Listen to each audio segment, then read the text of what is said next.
Hello there. Today, we are following a plain steel box that quietly changed the way the world works. It sits on ships, trains, and trucks. It carries shoes, fruit, phones, furniture, and parts for machines. Most people see it for 1 second and forget it. But this box helped make modern trade feel almost invisible. It is called the shipping container. Its story is not really about metal. It is about a difficult question. How can one package travel across land and sea without being opened, repacked, and touched hundreds of times? Chapter 1. The Slow Journey. Before containers, a ship carried break bulk cargo. That means thousands of separate boxes, bags, barrels, and bundles. Workers moved them from trucks or trains into warehouses. Later, they moved them again onto the dock, into nets, and down into a ship. This work took time. It needed skill, strength, careful planning, and many hands. A ship could wait in port for days while cargo was loaded or unloaded. Every extra move created another chance for delay, damage, theft, or confusion. Imagine one simple product, a box of cups made in a factory. Before the container system, that box might be unloaded from a truck, stored, lifted, stacked, moved again, and finally placed deep inside a ship. At the next port, the whole process happened in reverse. The sea voyage was only one part of the journey. The slow work around the ship could cost almost as much as the trip itself.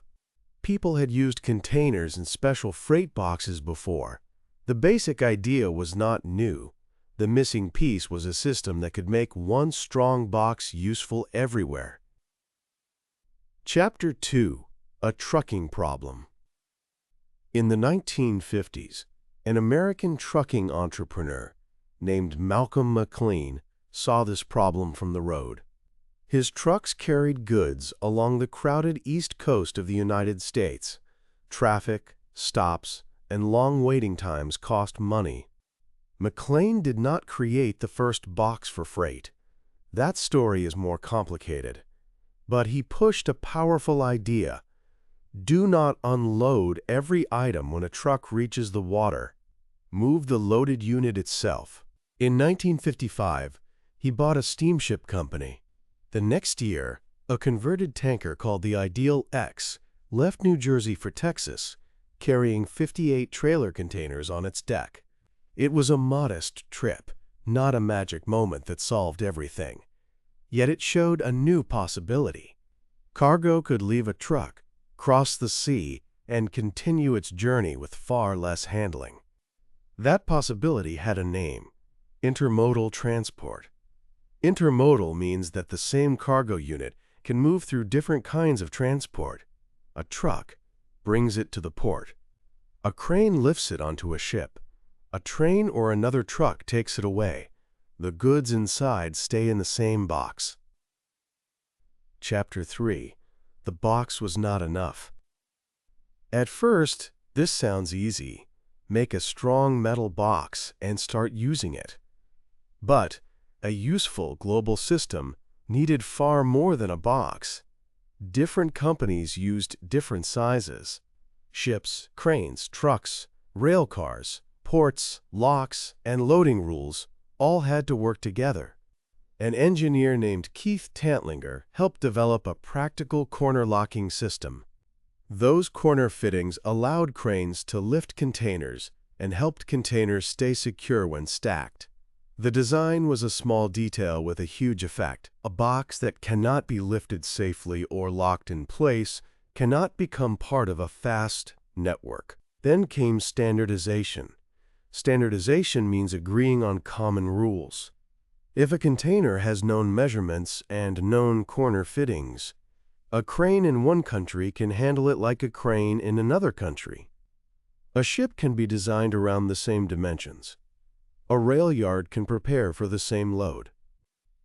This is why the container story is really a story about cooperation.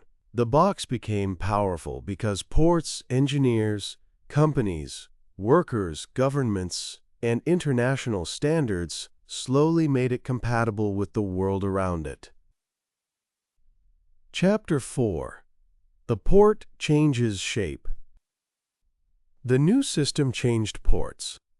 A traditional port needed warehouses close to the water and large groups of workers to handle many separate pieces of cargo. A container port needed open land, giant cranes, rail links, truck roads, computer planning, and space for stacks of boxes. The change was fast for some places and painful for others. Many cargo handling jobs were reduced or transformed because fewer people were needed to move individual packages. Workers and unions did not simply accept this change without discussion. In American ports, labor agreements tried to manage the transition, but the work itself was never the same. Some older ports struggled because they lacked space for container yards or easy connections to rail and highways. Other ports grew because they could build the new system. The container did not only change ships, it changed cities, jobs, roads, and coastlines. Chapter 5. A common language. For global trade, speed alone was not enough. A container also had to be safe. A badly secured container could injure people, damage cargo, or fall during a storm. International rules became necessary because containers travel across many borders. The International Organization for Standardization, known as ISO, developed standards for freight containers. These standards cover areas such as dimensions, ratings, terminology, and fittings. The International Maritime Organization also adopted the Convention for Safe Containers in 1972. It created uniform safety rules for containers used in international transport. These rules are not exciting to look at. They are numbers, tests, labels, and measurements, but they create trust. A company can send a container across oceans because people in many places understand the same basic system. In that sense, a standard is like a quiet shared language. Chapter 6. The world gets closer. As container systems expanded, moving goods became more organized and often less expensive from door to door. A factory could plan a longer supply chain. A store could offer products made far away. A small part for a machine could cross several borders before reaching its final buyer. This helped global trade grow, but it did not make the world simple.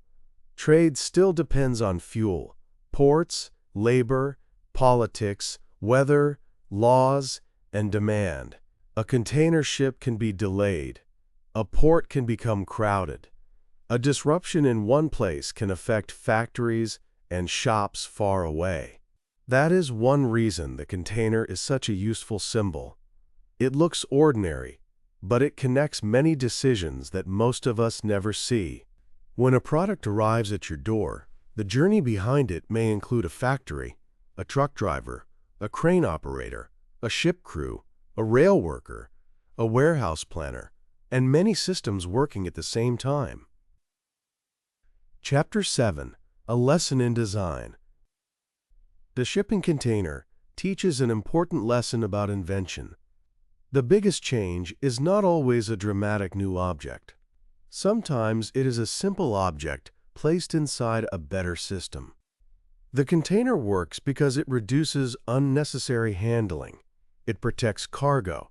It can be counted, stacked, lifted, checked, and moved between transport systems. Most important, its rules are shared. A strong idea becomes more useful when other people can use it in the same way. That lesson appears everywhere.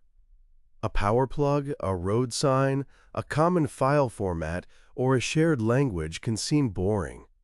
Yet common rules allow millions of people to connect their work. The container made trade more physical and more organized at the same time. Chapter 8. The Quiet Box. Today, containers are so familiar that it is easy to miss their strange power. A steel box can sit in a yard for days. It can stand on a truck in traffic. It can cross an ocean through wind and rain. Then a crane can place it on land, and its journey continues. The box did not erase distance. It did not erase risk, hard work, or inequality. But it changed the cost and rhythm of moving goods. It turned a slow chain of separate acts into a connected system. So the next time you see a container near a highway, a rail line, or a port, look at it differently. It is not just a box. It is a promise that thousands of moving parts can cooperate across the world. This was another story from the English Vault.